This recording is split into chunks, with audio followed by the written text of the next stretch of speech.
नमस्कार, astro insights with Richa में आप सभी का स्वागत है। कैसे हैं आप सब मित्रों? आज बात होगी केतु देव की। केतु के सबसे अच्छे स्थान पत्रिका में कौन कौन से होते हैं और आपके जीवन में केतु क्या करते हैं, कहाँ किन स्थानों में बैठकर आपके जीवन के झंडे को बहुत ऊपर कर देते हैं, इस विषय में बात करेंगे, क्योंकि केतु को ध्वजा भी कहते हैं। इन सब बातों पर बात करूं उससे पहले एक महत्वपूर्ण सूचना। मैं एक नक्षत्र का कोर्स लेकर आ रही हूँ। इसके अभी तक 4-5 कोर्सेज हो चुके हैं, लेकिन एक बार पुनः हो रहा है और इसकी क्लासेस सितंबर माह से शुरू हो रही हैं। तो जो लोग भी नक्षत्र मुझसे सीखना चाहते हैं, नक्षत्र ज्योतिष का कोर है, हृदय है, उसके बिना ज्योतिष अधूरी है।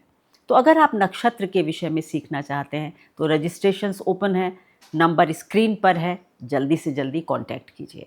दूसरा कोर्स मेडिकल एस्ट्रोलॉजी का है, जो कि नवंबर माह से शुरू होगा। उसकी सारी जानकारी के लिए भी स्क्रीन पर दिए नंबर पर संपर्क करें। रजिस्ट्रेशन दोनों के ओपन है, आप जब चाहें खुद को रजिस्टर करवा सकते हैं। अब विषय पर आते हैं और केतु देव की बात करते हैं। केतु को ध्वजा कहते हैं। मंदिर पर जितनी ध्वजाएं आप ऊपर देखते हैं वो केतु है। तो अगर केतु देव की स्थिति आपकी कुंडली में अच्छी है तो आप ये मान लीजिए कि आपके झंडे को नीचा कोई नहीं कर सकता। You are here to create a legacy. लेकिन राहु केतु के साथ हमेशा एक बात ध्यान रखनी है कि इनके डिस्पोजिटर्स माफ कीजिएगा, इनके डिस्पोजिटर्स यानी जिस राशि में केतु बैठा है उसका स्वामी। तो अगर मैं डिस्पोजिटर कहूंगी तो आप लोग समझ जाएंगे ना कि मैं उस राशि के स्वामी की बात कर रही हूं। तो ये देखना बहुत ज़रूरी होता है। राहु केतु को हम आइसोलेशन में नहीं देख सकते। और ग्रहों की जब मैं बात करती हूँ ना, शनि चौथे घर में कैसे हैं, ऐसे हैं, अच्छे हैं, बुरे हैं, तो क्योंकि वो ग्रह तो पिंड रूप में है ना, उनकी प्रेजेंस है, बट राहु केतु छाया है। तो छाया किसकी छाया है? उस ग्रह की जिसकी राशि में बैठा हुआ है। तो जब हम उस ग्रह को देखेंगे कि हाँ वो ताकतवर है, तो राहु ताकतवर है। राहु केतु की पोजीशन का बेस्ट एग्जाम्पल अपने भारत में दो लोगों को मानती हूं, एक अमिताभ बच्चन और एक नरेंद्र मोदी जी। अब केतु की आज बात हो रही है तो अमिताभ बच्चन जी की बात ना हो ऐसा कैसे होगा? उनकी कुंभ लग्न की पत्रिका है जिसमें केतु लग्न में बैठे हुए हैं। अब आप कहेंगे कि केतु लग्न में है, ऐसा आदमी तो बहुत क्ल्यूलेस होगा, उसे दिशा भ्रम होगा, केतु का तो सर नहीं है, खाली धड़ है, अधूरा होगा। यही सब बातें सुनते हैं ना यूट्यूब पर। बिल्कुल गलत। एक बहुत सेंसिटिव बात बताती हूँ कि मेरे पास एक क्लाइंट आई और उन्होंने कहा उनका बच्चा केतु लग्न में था। तो उन्होंने मुझे कहा कि मैडम, किसी ज्योतिषी ने मुझसे कहा कि तुम्हारा बच्चा तो सर कटे हुए मुर्गे की तरह है। Can you imagine? एक एस्ट्रोलॉजर इतना रूड और इतना मतलब संवेदना से शून्य कैसे हो सकता है? और she was crying like anything कि मैम मेरा बच्चा, मतलब उसने कहा ये कुछ नहीं कर पाएगा, इसका तो सर ही नहीं है, इसकी तो लग्न में केतु है। आज उनको तो मैंने जवाब दिया, लेकिन आज जितने लोगों की लग्न में केतु हैं, आप सभी के लिए जवाब है। आप बिल्कुल नहीं घबराएंगे। सबसे पहले तो गणेश जी की पूजा आरंभ करेंगे, किसी का भी केतु लग्न में है तो। और दूसरा ये देखेंगे कि लग्न का मालिक कहाँ बैठा हुआ है। क्या सफलता में मतलब किसी और आदमी को आप सोचते हैं इंडिया में? अगर सफलता की बात होती है, अमिताभ बच्चन, टैग बियरर, केतु ध्वजा, तो क्या कर रहे हैं? आज तक काम कर रहे हैं और पूरा विश्व जानता है, विदेश से इतने सम्मान प्राप्त कर चुके हैं। क्यों? क्योंकि लग्न लॉर्ड शनि केंद्र में बैठा हुआ है, चौथे घर में। अब ये हो गया केंद्र और त्रिकोण का संबंध। लग्न केंद्र भी है, त्रिकोण भी है, तो केतु त्रिकोण में बैठ गए और उनका स्वामी केंद्र में आ गया। इट्स अ राजयोग। अब इनकी ध्वजा को कौन नीचे कर सकता है? कोई भी नहीं। तो सबसे पहली बात तो ये कि आप लोग ज्योतिष में कभी भी किसी से डरेंगे नहीं। बहुत बहुत चीज़ें बीच में हैं। किसी भी पत्रिका को एक दृष्टि से नहीं देखा जाता। ये मैंने इसलिए बात की क्योंकि लग्न के केतु से बहुत लोग घबराते हैं। केतु की सबसे अच्छी स्थितियां चार्ट में कौन सी होती हैं? ये क्रूर ग्रह है और हर क्रूर ग्रह उपचय भाव में अच्छा है, ये हम सब जानते हैं। तो 3, 6, 10, 11 ये आप समझ लीजिए कि यहाँ केतु है तो जीवन में जनरली अच्छा है। अगर इनके डिस्पोजिटर्स अच्छे हैं, माना केतु तीसरे में हो और इसका डिस्पोजिटर छठे में बैठ जाए, ये विपरीत राजयोग बन जाता है। केतु छठे में है, उसका डिस्पोजिटर वहीं बैठ जाए, ये भी एक विपरीत राजयोग बन जाता है। तो 3, 6, 10, 11 में केतु हो और इनके स्वामी इन्हीं भावों में चले जाएं, तो फिर ये एक विपरीत राजयोग की स्थिति होती है और आपको ये मल्टीपल फायदे दे सकते हैं। केतु तीसरे घर में हो तो आपको बस एक बात याद रखनी है कि आपको अपने जीवन में छोटी छोटी बातें, पैटी इश्यूज होते हैं ना, इसने ये क्यों कहा, ऐसा क्यों कहा, इसमें मत उलझिए। आपका पर्पस बड़ा है। धर्म के प्रति कट्टरता मत रखिए, क्योंकि ये केतु धर्म के प्रति कट्टरता देता है 3rd हाउस में। तो अगर आप धर्म के प्रति कट्टरता नहीं रखते, अपनी वाणी से दूसरों को कष्ट नहीं देते हैं, तो ये केतु आपको बहुत बहुत ब्लेस कर सकता है और आपका जीवन में बहुत नाम हो सकता है, बड़ा सोशल सर्कल हो सकता है, सोसाइटी में आपका एक बड़ा नाम हो सकता है। इसका डिस्पोजिटर जिन स्थितियों में मैंने बताया उनमें बैठा हो तो अति अच्छा। छठे घर के केतु के लिए एक बात है, केतु के लिए ना एक मतलब अलग तरीका है, राहु से भी अलग। केतु का मतलब है कि वो जहाँ है वहाँ पर वो चीज़ आपको छोड़नी है। अगर छठे घर में केतु हैं तो आपको अपने जीवन में लोन से बचना है। ऋण ज़्यादा ना लें, ये आपको घसीट देंगे। अपने जीवन में डेली रूटीन होता है ना, उसको टाइम टेबल की तरह जिए। कोई ना कोई एक फिजिकल एक्टिविटी जरूर करें। फिर देखिए कि ये केतु, अगर आप फिजिकल फिटनेस में हैं, आप लोन वगैरह से बचते हैं, अपने रूटीन को मतलब बहुत अच्छी तरीके से रखते हैं, हर चीज़ संभाल कर रखते हैं, संभाल कर करते हैं, टाइम से करते हैं। घड़ी, केतु घड़ी है, क्लॉक। अपने जीवन के रूटीन को, डेली रूटीन को अच्छा करते हैं, ये केतु अपने आप अच्छा होने लगता है। और अगर इसका स्वामी भी यहीं बैठा हो तो ये आपके जीवन में बड़े धन योग का निर्माण करता है। If 6th Lord is also placed in 6th house, Ketu भी वहीं हो, बहुत अच्छा हो जाता है। भले ही अब उसकी दशा जब आएगी तभी होगा, लेकिन होता है। 10वें घर का केतु, आप लोगों सुनेंगे कि बहुत से लोग ये कहते हैं कि 10वें घर का केतु खराब होता है, ये आपके करियर में विघ्न डालता है, बाधा डालता है।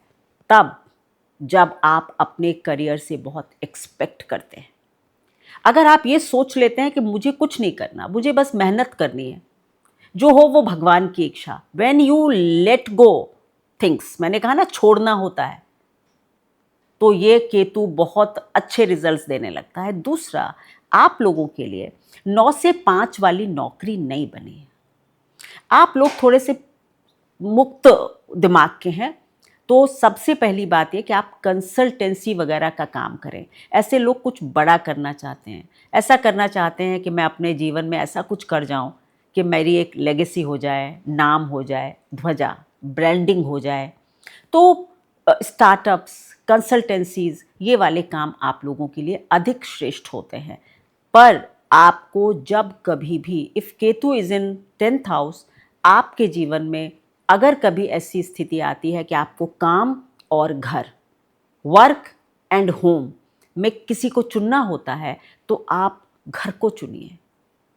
अगर आप अपने घर की रिस्पॉन्सिबिलिटी को चुनते हैं तो केतु प्रसन्न होता है, क्योंकि ये केतु का मतलब है 10वें घर में कि आप पहले ये चीज़ें पा चुके हो बहुत।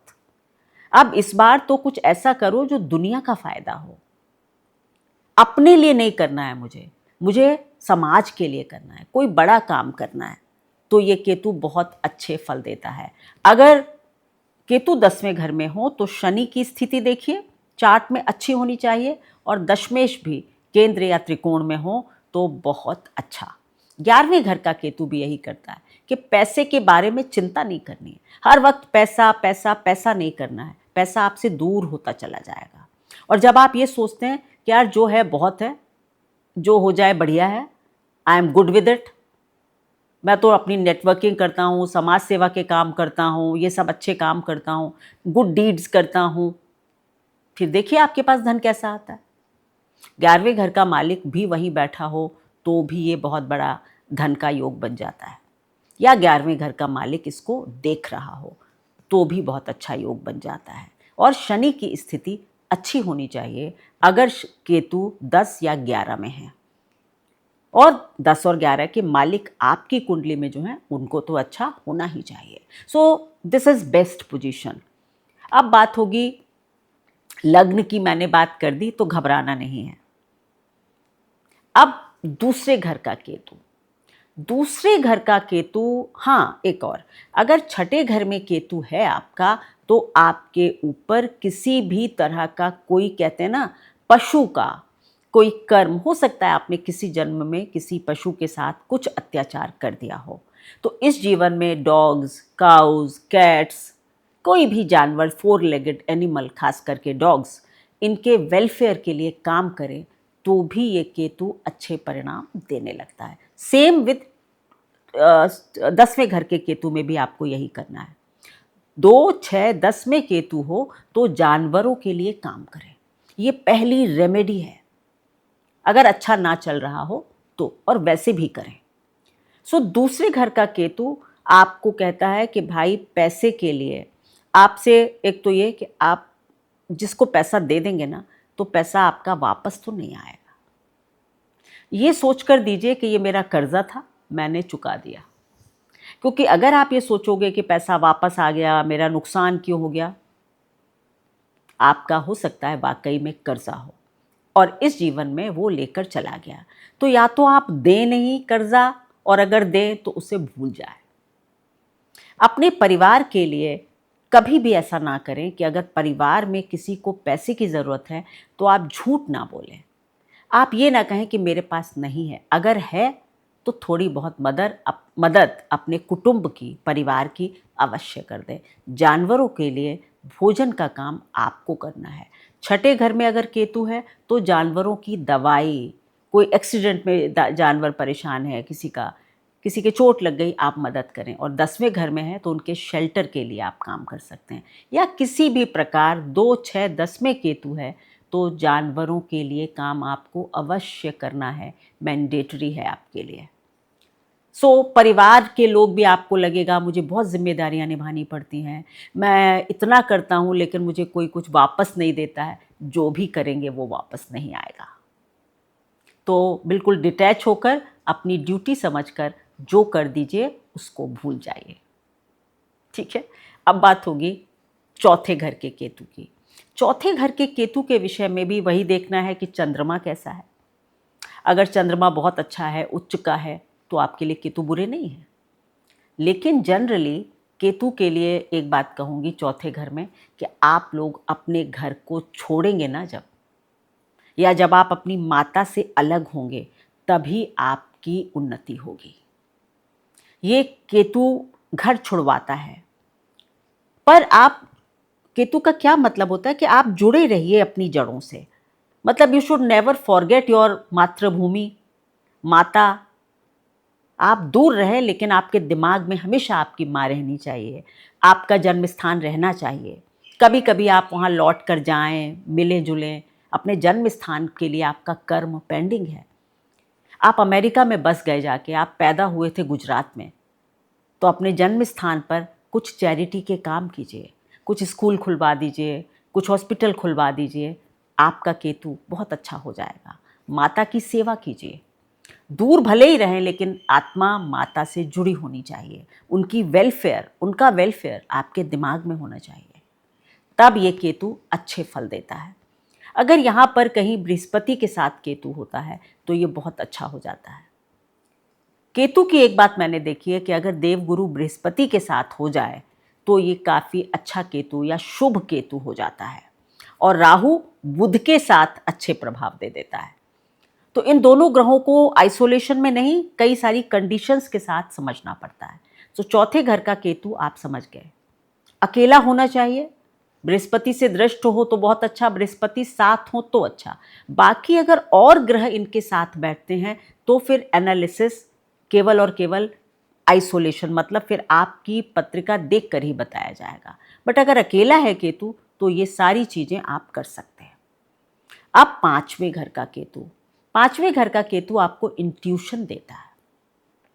कई बार ज्योतिष वगैरह में भी आपका इंटरेस्ट देता है, क्योंकि केतु प्राचीन चीज़ें हैं, पुरातन पुरातन सभ्यता, ये सब। तो आप हिस्ट्री के स्टूडेंट हो सकते हैं, आप ज्योतिष सीखने में विश्वास रख सकते हैं, आप मंत्र वगैरह में बहुत विश्वास रख सकते हैं। केतु 5th हाउस में ये करता है। अगर पंचमेश केंद्र में बैठे हों या इसके साथ बैठ जाएं, पंचमेश या केंद्र में बैठ जाएं, तो ये राजयोग कारक हो जाता है।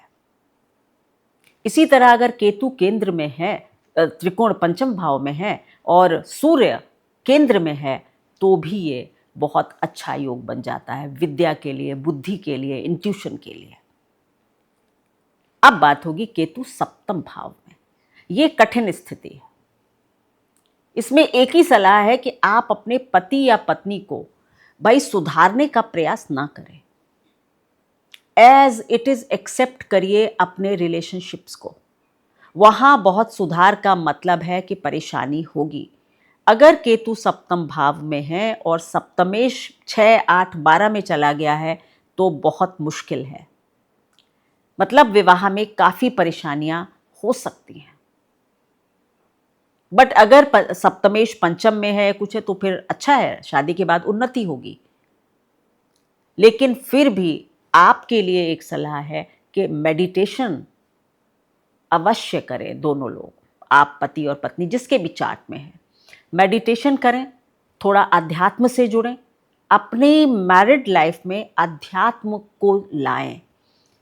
अगर आप बहुत ज़्यादा ओवर इंटेलिजेंस करेंगे या इस तरह से, तो ये केतु सेपरेशन की तरफ धकेलता है।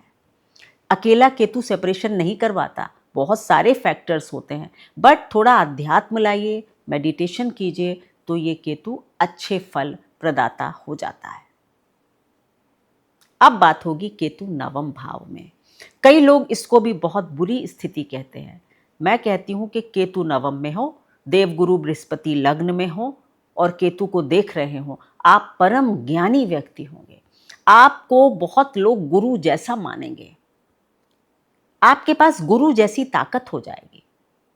पर देवगुरु बृहस्पति की दृष्टि होनी चाहिए केतु पर, नवम भाव में, पंचम में भी केतु है तो भी देवगुरु की दृष्टि होनी चाहिए। अगर देवगुरु बृहस्पति की दृष्टि केतु पर होती है तो ये बहुत बेनेवोलेंट, उदार केतु हो जाता है। तो आप तो गुरु बन सकते हैं, एक प्रवचन करने वाले बन सकते हैं, उपदेशक बन सकते हैं। केतु या राहु नवम भाव में हो तो बिना सोचे समझे गुरु के मंत्रों का जाप करने लगिए। ओम ग्राम ग्रीम ग्रोम सह बृहस्पतये नमः। बिना सोचे, कैसा भी कुछ हो, राहु केतु में से कोई भी नवम भाव में हो तो आपको गुरु के मंत्रों का जाप करना चाहिए। ये ग्रह पॉजिटिव हो जाते हैं, बेहतर हो जाते हैं। अष्टम भाव में अगर केतु है तो अष्टम भाव का केतु जो है वो थोड़ा बहुत, आपको ये समझ लीजिए कि ऑकल्ट में इंटरेस्ट दे सकता है। आप थोड़ा आइसोलेशन पसंद करेंगे, आपको लगेगा कि बहुत ज़्यादा समाज से जुड़ना, ये करना, मतलब 8वां घर ना एक पॉन्ड है, अंधेरा, और केतु जिसका सर नहीं है, अगर वो वहाँ होता है तो केवल और केवल हम इंट्यूशन पर चलते हैं। अंधेरा भी है, हम देख भी नहीं सकते, हमारे पास तो आंखें भी नहीं हैं, तो फिर क्या होगा कि इंट्यूशन हाई कर देता है। केतु इन 8th house, high intuition, occult में इंटरेस्ट, स्पिरिचुअलिटी, अध्यात्म। क्योंकि फिर आप क्या करेंगे जब कुछ समझ ही नहीं आ रहा, आप अंधेरे में बंद हैं, तो क्या करेंगे, राम राम ही करेंगे ना। तो अध्यात्म के लिए केतु अच्छा है, ज्योतिष के लिए केतु अच्छा है। अष्टमेश को वेल प्लेस्ड होना चाहिए, ताकत के साथ होना चाहिए। अगर आप देखें कि केतु अष्टम में है और अष्टमेश नीच का है तो फिर ये अच्छा नहीं है। मतलब फिर आपका अपनी सेहत पर और इस सब पर थोड़ा सा इसका नेगेटिव प्रभाव हो जाएगा। सो सप्तम, अष्टम, नवम, दशम, 11 सब हो गया। 12 12th हाउस। 12th हाउस तो केतु का फेवरेट स्थान है, क्योंकि ये मोक्ष का भाव है। अब आप लोगों को ये समझ में आना चाहिए कि क्यों केतु 12वें घर में अच्छे कहे जाते हैं। मैंने पूरे वीडियो में एक बात कही है कि केतु जुपिटर के साथ, बृहस्पति के साथ अच्छे प्रभाव देते हैं। तो केतु अगर 12वें भाव में होंगे तो बृहस्पति की राशि है ना, वो 12वां घर जो है वो बृहस्पति का है। तो आप बहुत कंफर्टेबल होते हो और आपको लगता है कि अब मुझे समझ आ गया है कि मेरी राह क्या है, मेरी आत्मा किस लिए आई है, और मुझे पता है कि ये मोक्ष के लिए आई है। मतलब इस आप सोचते हैं कि इस जीवन में मेरा जो ध्येय है, मेरा जो मोटो है, वो इस जीवन के सारे कर्मों को समाप्त करके मोक्ष के मार्ग पर जाने का है।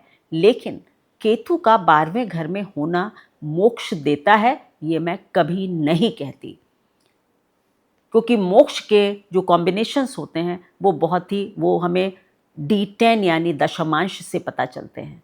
तो कुछ लोग ऐसे ही कह देते हैं कि केतु 12वें में है, क्या हमें मोक्ष मिलेगा? नहीं। और मोक्ष की इच्छा होगी तो कतई मोक्ष नहीं मिलेगा। केतु कहता है इच्छा छोड़ो। अगर 12वें घर का केतु है और मोक्ष की इच्छा कर रहे हैं तो कभी नहीं मिलेगा मोक्ष। बट वैसे ये केतु की अच्छी स्थिति है। देव स्थानों में जाइए, वहाँ पर आप थोड़ा मेडिटेशन कीजिए, रोज अनुलोम विलोम कीजिए, ध्यान कीजिए, ये केतु बहुत अच्छे फल देता है। सो केतु के सारे भावों में स्थितियां मैंने आपसे स्पष्ट की। अगर आप लोग अपना केतु इनमें से किसी भाव में देखते हैं तो केवल इस वीडियो को सुनकर ये ना कहें बहुत खराब है, अच्छा है। जैसे मैंने बताया कि इनके डिस्पोजिटर को देखते हुए पोजीशन को एनालाइज करें तो आपको सच्चा असर इस कुंडली का पता चलेगा। मेरे वीडियोस को अगर आप देखते तो हैं, तो पसंद करते हैं, सब्सक्राइब कर लीजिए प्लीज़। बेल आइकन को प्रेस करेंगे तो आपके पास नोटिफिकेशन पहुंच जाएगा, आपको सुविधा रहती है नए वीडियोस की। ज़्यादा से ज़्यादा लोगों के साथ शेयर करें, ये मेरे मनोबल को बढ़ाता है। जब आप लोग सब्सक्राइब करते हैं मेरे चैनल को तो मुझे अपने काम के ऊपर भरोसा होता है कि मैं कुछ तो ठीक कर रही हूँ, लोग मुझे सुनना चाहते हैं। बस इस विश्वास को बढ़ाने के लिए इस चैनल को सब्सक्राइब कर लीजिएगा। मेरा एक दूसरा चैनल है जीवन मंत्र विद ऋचा, उस पर भी जाइए और देखिए, बहुत सारी अच्छी अच्छी बातें वहाँ पर हम कर रहे हैं। धन्यवाद।